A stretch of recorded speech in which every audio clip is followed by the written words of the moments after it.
ఆదియు అంతము లేని నా యేసుక్రీస్తు నామములో మీకందరికీ నా యొక్క వందనాలు తెలియజేస్తున్నాను.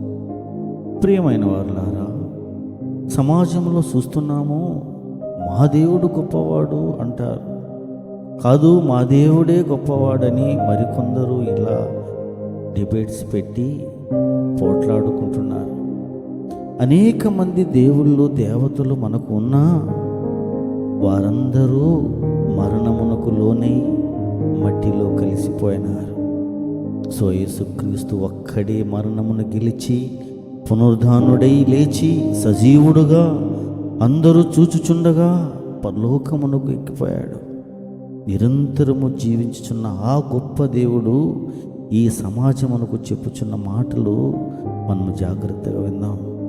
పరిశుద్ధ గ్రంథములో ఇలా ఉంది: 2 కర్ర తునకలు తీసుకుని ఒక దాని మీద యూదా వంశస్థుల పేర్లు, రెండవ దాని మీద ఇజ్రాయేల్ వంశస్థుల పేర్లు వ్రాసి ఈ 2 తునకలను ఒకటిగా జోడించినప్పుడు ఒకటే తునకగా అయినట్లు ప్రపంచములో ఈరోజు ఎన్నో జాతుల వారు ఉన్నప్పటికీ వీరందరినీ పోగు చేసి వీరందరూ వేరువేరుగా జీవించుచున్నను వీరందరూ ఒకనిలో నుండే వచ్చారని, ఒకని స్వరూపమే అని తెలియజేసి వీరందరినీ ఏకం చేసి వేరువేరు రాజ్యములో ఉండకుండా వీరందరికీ ప్రేమ రాజ్యమును స్థాపించి ఆ రాజ్యములో వీరందరినీ నివసింపచేసి వీరిని విస్తరింపచేసి వీరి మధ్య నిత్యము ఉండునట్లు తన పరిశుద్ధ స్థలమును ఉంచి ఆస్వాదించుతాను అని